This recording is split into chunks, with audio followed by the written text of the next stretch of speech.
Here are some reflections for the 13th Sunday in the liturgical year. Almost everyone above the age of 20 has had a family experience of death. Most of the time that experience is of the death of an old relative. 3 of my own grandparents died before I was born, or at least before I was aware of their existence. I lost my only living grandparent before I was 12 years old. But early on, all of us realized that death is not a good experience. Nobody around us has good feelings about a friend or relative dying. So when the author of the Book of Wisdom writes about death, he affirms that God is not responsible for human death entering the world. Satan tempted our first parents. They rebelled against the clear commandments of God, and death came along with the loss of sanctifying grace. God created us able to be incorruptible, but we lost it. Jesus, however, by his life, death, and resurrection, and through his sacramental life that he shares with us in the church, Jesus enables us to be raised up to new life in his body, the church. We see in the gospel 2 vivid examples of Christ's power to defeat corruption. The first is a drama of a grieving dad. Jairus, the leader of the Jewish synagogue, probably in Capernaum on the lake we call the Sea of Galilee. He was despairing the likely death of his little girl. The second drama is inserted in the first, but it too features a kind of resurrection. The woman in the story has heard about Jesus' healing powers and his compassion on the suffering, poor, and weak. She had all of those problems.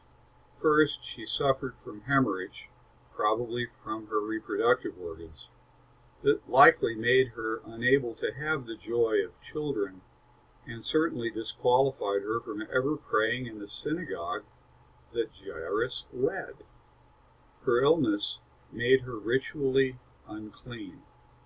Second, she was impoverished from paying physicians whose ministrations only made her feel worse. And finally, from her poverty, which limited her diet, and her constant loss of blood, she was certainly anemic, and therefore considerably weakened. So Jesus appeared to be her only hope. She suffered, she was poor, and she was weak. So the woman somehow managed to get close to Jesus in the throng that walked along with him, and touched just part of his garment. She was instantaneously healed of her affliction and probably felt a renewed surge of energy. Jesus felt the touch and asked, "Who touched me?" His disciples, who were probably still learning the ways of their master, essentially insulted him by saying, "Come on, man, you're surrounded by people pressing on you all the time and you ask, 'Who touched you?' That's crazy." But the woman who had been healed was under no delusion. She knew that divine power had healed her disease. Her attitude was one of respect, even awe, in the presence of one we all now recognize as God in the flesh. She fell down before him, again treating him at least as a divine representative, and she gave her witness. Jesus then confirmed her healing, telling her to go in peace. So the cure was made complete when Jesus, who had already healed her body, also healed her mind and her heart. Her life, when she rose from sleep that morning, looked to be over. She was as good as dead. That day was one she remembered for the rest of her life. It was like rising from the dead. The story of Jairus and his daughter then picks up from that point. People who had been attending the girl came and brought news as discouraging as any we, and certainly he, had ever heard. "Your daughter is dead. Why trouble the teacher any further? Jesus didn't give Jairus a chance to reply. He turned to the distraught dad and said, "Do not fear, only believe." That, by the way, is a lesson for all of us who might be helping someone who's lost a loved one.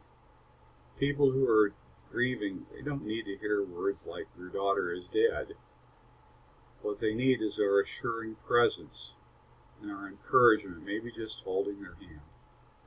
Jesus, the very Son of God, is the one spoken about in the Book of Wisdom, the loving being who is the foe of sin and death. Do not fear, only believe. Those are words we need to hear in times of trouble. Those are words that we need to share with those in need. So Jesus leads the sobbing father and takes just a handful of disciples, the 3 leaders, to the ruler's house. Now, there was a commotion, both outside and inside the house.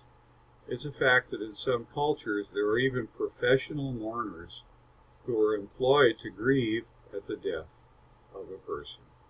So they were making lament over the little girl's condition. And when Jesus said that the child wasn't dead, just asleep, they laughed. So they deserved to be ejected from the house, and they were. The rest of the story is awesome in its affect. Here's the little girl lying on her bed and not breathing, Mom and Dad weeping, and Jesus. He simply lifts her hand, and he says, and we hear the original Aramaic now, Talitha Kumi. Isn't that precious? Little girl, I say to you, rise up. The healing, again, is instantaneous. The restoration complete. The parents and disciples overcome with awe. But Jesus, whose compassion even extends to the little girl's empty tummy, makes it unnecessary for her to speak her need. Don't tell anyone about this, and give the child some food. As St. Paul teaches today, here is an example of how Jesus poured out his riches to poor humans, becoming poor even to the point of dying the death of a slave, so that we might enjoy forever his riches of everlasting life. Mark's Gospel begins with Mark's objective, to show his listeners and readers that Jesus Christ was and is the eternal Son of God. The climax of his story will be at the death of Jesus, when the centurion sees how this King of the Jews dies and exclaims, "Truly, this man was the Son of God." All the rest of Mark's story, in between his objective and this scene at the cross, all the rest of Mark's story, as we see in these 2 resurrections of women, young and old, is supporting evidence. Jesus Christ, our Lord, is the only begotten Son of God.